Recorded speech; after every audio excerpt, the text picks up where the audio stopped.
സ്കിന്നിന് ഹാംഫുൾ ആയിട്ടുള്ള ഒരു പ്രൊഡക്റ്റ് നമ്മുടെ വീട്ടിലുള്ള ആർക്കെങ്കിലും നമ്മൾ റെക്കമെൻഡ് ചെയ്യുമോ? ഇല്ലല്ലോ. സ്വന്തം അമ്മയ്ക്കാണെങ്കിൽ പോലും റെക്കമെൻഡ് ചെയ്യില്ലല്ലോ. പിന്നെ സബ്സ്ക്രൈബേഴ്സ് ഫാമിലിയാന്ന് പറഞ്ഞിട്ട് hi guys, my way by Kalyani എന്ന് പറയുന്ന യൂട്യൂബറിന്റെ ഒരു വീഡിയോ കണ്ടു. ഞാൻ ആളുടെ വീഡിയോ ഒക്കെ കാണാറുള്ളതാട്ടോ. ഒരു സൺസ്ക്രീനിന്റെ റിവ്യൂ ആയിരുന്നു, നമ്മുടെ ഹിമാലയയുടെ സൺസ്ക്രീനിന്റെ റിവ്യൂ ആയിരുന്നു. ഞാൻ ആ വീഡിയോ നിങ്ങളെ കാണിച്ചു തരാം. അതിൽ ആള് പറയുന്ന കാര്യം അമ്മയ്ക്ക് വേണ്ടിയിട്ട് സജസ്റ്റ് ചെയ്തൊരു സൺസ്ക്രീൻ ആണ്. അതിൽ ആളും അമ്മയും കൂടി ഇപ്പൊ ഉപയോഗിക്കുന്ന സൺസ്ക്രീൻ ഹിമാലയയുടെ സൺസ്ക്രീൻ ആണെന്നാണ് പറയുന്നത് കേട്ടോ. അതിനെക്കുറിച്ച് കുറെ കാര്യങ്ങൾ പറയുന്നുണ്ട്. അതിന്റെ കുറേ എന്താ പറയാ നല്ല കാര്യങ്ങളെ കുറിച്ചൊക്കെ താഴെ എഴുതി വരുന്നുണ്ട്. വൈറ്റ് കാസ്റ്റ് തീരെ ഇല്ലാത്ത, പെട്ടെന്ന് അബ്സോർബ് ചെയ്യുന്ന, ക്ലിനിക്കലി ടെസ്റ്റഡ് ആയിട്ടുള്ള SPF 50 PA++++ ഉള്ള സൺസ്ക്രീൻ ആണ്. അമ്മ ഇത് നേരത്തെ ഉപയോഗിച്ചിരുന്നെങ്കിൽ അമ്മയ്ക്ക് ചുളിവുകളൊന്നും വരുന്നില്ലായിരുന്നു. അൾട്രാ ലൈറ്റ് ആണ്, വൈറ്റ് കാസ്റ്റ് ഇല്ല, ക്വിക്ക് അബ്സോർബിംഗ് ആണ്. ഇങ്ങനത്തെ കുറേ കാര്യങ്ങൾ താഴെ എഴുതി കാണിക്കുന്നുണ്ട് കേട്ടോ. അതിൽ ഏറ്റവും രസം എന്താന്ന് വെച്ചിട്ടുണ്ടെങ്കിൽ വീഡിയോയിൽ തന്നെ വിസിബിൾ ആണ്. ആ സൺസ്ക്രീൻ ഇടുമ്പോൾ ഒരുമാതിരി പുട്ടി അടിച്ച പോലെയുണ്ട്, അല്ലെങ്കിൽ വൈറ്റ് കാസ്റ്റ് ശരിക്കും നമുക്ക് വിസിബിൾ ആണ്. അപ്പൊ ഞാൻ ജസ്റ്റ് അതിന്റെ കമന്റ്സ് ഒന്ന് എടുത്തു നോക്കിയേ. അപ്പൊ അതിലും അങ്ങനെ തന്നെ ചേച്ചി സത്യം പറയാലോ പെയിന്റ് അടിച്ച പോലുണ്ട്, വൈറ്റ് കാസ്റ്റ് തീരെ ഇല്ല, മയത്ത് തള്ളു ചേച്ചി. എന്തൊരു വൈറ്റ് കാസ്റ്റ്, ഇത് ഫുൾ വൈറ്റ് കാസ്റ്റ് ഉണ്ടല്ലോ. ഏതെങ്കിലും ഒരു സൺസ്ക്രീനിൽ ഉറച്ചു നിൽക്ക്, ഓരോ ദിവസം ഓരോന്നാണ് കാണിക്കണേ. സത്യം പറയാം വൈറ്റ് വാഷ് ചെയ്ത പോലെയുണ്ട്. അങ്ങനെ കുറേ കമന്റ്സ് ഉണ്ട് ചേച്ചി പറയുന്നതിൽ ഏതാണ് നല്ലതെന്നൊക്കെ ചോദിച്ചിട്ട്. ഒരു യൂട്യൂബർ ആകുമ്പോൾ പല വീഡിയോസും അല്ലെങ്കിൽ പല ബ്രാൻഡ്സിന്റെ ഐറ്റംസും ഒക്കെ നമുക്ക് കാണിക്കേണ്ടതായിട്ട് വരും, പ്രൊമോഷൻ വീഡിയോസ് ഒക്കെ ചെയ്യേണ്ടതായിട്ട് വരും. അതിൽ ഏറ്റവും ആശ്ചര്യം തോന്നിയത് ഈ ഒരു കമന്റ് കണ്ടപ്പോഴാണ് കേട്ടോ. ചേച്ചി വൈറ്റ് കാസ്റ്റ് ഉണ്ടല്ലോ എന്ന് ചോദിക്കുന്ന ഒരാളുടെ കമന്റിന് താഴെ ഈ യൂട്യൂബർ കല്യാണി ഒരു മറുപടി കൊടുത്തിട്ടുണ്ട്, ഇത് പെയ്ഡ് പ്രൊമോഷൻ ആണെന്ന് പറഞ്ഞിട്ടുണ്ടല്ലോ എന്ന്. അപ്പൊ എന്റെ ചോദ്യം ഇതാണ്, നമ്മൾ പെയ്ഡ് പ്രൊമോഷൻ ചെയ്തിട്ടുണ്ടെങ്കിൽ എന്തും വിളിച്ചു പറയാൻ പറ്റുമോ? അല്ലെങ്കിൽ ആരോടും കമ്മിറ്റ്മെന്റ് ഇല്ലേ എന്നൊക്കെ എനിക്ക് തോന്നിപ്പോയി. കാരണം പൈസ കൊടുത്ത ബ്രാൻഡിനോടും ഇല്ല, ഇത് കാണുന്ന സബ്സ്ക്രൈബേഴ്സിനോടും ഇല്ല.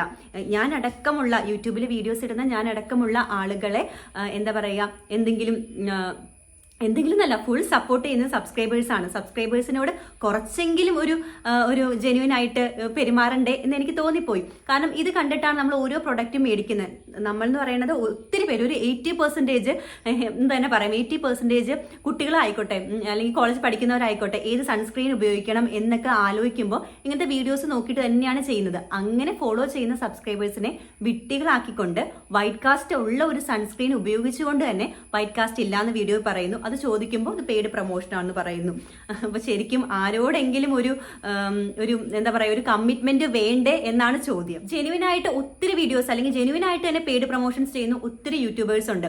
അവരൊരു ബ്രാൻഡുമായിട്ട് ഒരു കൊളാബറേഷൻ നിൽക്കുവാണെങ്കിൽ തന്നെ ആ ഒരു പ്രൊഡക്റ്റ് മേടിച്ചിട്ട് ഒരു മാസത്തോളം ഉപയോഗിച്ചിട്ട് റിസൾട്ട് ഉണ്ടെങ്കിൽ മാത്രം അത് എന്താ പറയാ സബ്സ്ക്രൈബേഴ്സിന് റെക്കമെൻഡ് ചെയ്യുന്ന ഒത്തിരി യൂട്യൂബേഴ്സ് ഉണ്ട്. പക്ഷെ ഇത് ഒട്ടും എനിക്ക് അക്സെപ്റ്റ് ചെയ്യാൻ പറ്റില്ല എന്നല്ല, നമ്മൾക്ക് പൊട്ടന്മാരാണോ എന്ന് തോന്നിപ്പോയി. അവർക്ക് കാശ് കിട്ടാൻ വേണ്ടിയിട്ട് എന്തും ചെയ്യാം എന്നുള്ള രീതിയിൽ. ശരിക്കും പറഞ്ഞു കഴിഞ്ഞാൽ ഒത്തിരി ഫാൻസ് ഉള്ള ഞാനും എനിക്ക് ഭയങ്കര ഇഷ്ടമാണ് ഇവരുടെ വീഡിയോ കാണാനായിട്ട്. പക്ഷെ ഒട്ടും ജെനുവിൻ അല്ല എന്ന് ഇത് കണ്ടപ്പോൾ തോന്നി, ഫീൽ ചെയ്തുകൊണ്ട് മാത്രം പറയുന്നതാണ്. ഇങ്ങനത്തെ വീഡിയോസ് ചെയ്യാതിരിക്കുക. നിങ്ങൾക്ക് ജെനുവിൻ ആയിട്ട് റിസൾട്ട് എന്താ പറയുക നിങ്ങളെ വിശ്വസിച്ച് നിൽക്കുന്ന ഒത്തിരി സബ്സ്ക്രൈബേഴ്സ് ഉണ്ട്. അപ്പോൾ അവർക്ക് വേണ്ടിയിട്ട് ജെനുവിൻ ആയിട്ട് റിസൾട്ട് കിട്ടുന്ന സൺസ്ക്രീൻ അല്ലെങ്കിൽ ബ്രാൻഡുകൾ, സൺസ്ക്രീൻ മാത്രമല്ല ഇപ്പം ഹെയർ പ്രൊഡക്ട്സ് ആണെങ്കിലും, അപ്പം അവരെ വിശ്വസിച്ചിട്ട് നിങ്ങൾക്ക് എന്താ പറയുക യൂസ്ഫുൾ ആയ കാര്യങ്ങൾ നിങ്ങളെ വിശ്വസിച്ചിട്ട് ഉള്ള ആളുകൾക്ക് വേണ്ടിയിട്ട് റെക്കമെൻഡ് ചെയ്യുക. ഇപ്പൊ ഉപയോഗിച്ചിട്ട് ഒരു ഉപയോഗവും ഇല്ലാത്ത അല്ലെങ്കിൽ നമ്മുടെ സ്കിന്നിന് ഒട്ടും എന്താ പറയാ സൂട്ട് ആകാത്ത അല്ലെങ്കിൽ നമുക്ക് സ്കിന്നിന് ഹാംഫുൾ ആയിട്ടുള്ള ഒരു പ്രൊഡക്റ്റ് നമ്മുടെ വീട്ടിലുള്ള ആർക്കെങ്കിലും നമ്മൾ റെക്കമെൻഡ് ചെയ്യുമോ? ഇല്ലല്ലോ. സ്വന്തം അമ്മയ്ക്കാണെങ്കിൽ പോലും റെക്കമെൻഡ് ചെയ്യില്ലല്ലോ. പിന്നെ സബ്സ്ക്രൈബേഴ്സ് ഫാമിലിയാന്ന് പറഞ്ഞിട്ട് അപ്പൊ ഫാമിലിയിലുള്ള ആൾക്ക് റെക്കമെൻഡ് ചെയ്യില്ലെങ്കിൽ പിന്നെ എന്തിനാണ് സബ്സ്ക്രൈബേഴ്സിന് ഇതുപോലത്തെ ഹാംഫുൾ ആയിട്ടുള്ള പ്രൊഡക്റ്റ് റെക്കമെൻഡ് ചെയ്യുന്നതെന്നാണ് എന്റെ ചോദ്യം. ഫാൻസുകാര് എന്ത് പറഞ്ഞാലും വേണ്ടില്ല. ഞാൻ പറഞ്ഞല്ലോ, ആള് ക്യാരക്ടറൊന്നും അല്ല പറയുന്നത്, ഇങ്ങനത്തെ കാര്യങ്ങൾ ചെയ്യരുതെന്നുള്ളതൊരു റിക്വസ്റ്റ് ആണ്. അപ്പം നിങ്ങളുടെ അഭിപ്രായം എന്താണെങ്കിലും വീഡിയോയുടെ താഴെ കമന്റ് ചെയ്യാനായിട്ട് മറക്കരുത്. അടുത്ത വീഡിയോ ആയിട്ട് കാണുന്നവരേക്കും ബൈ.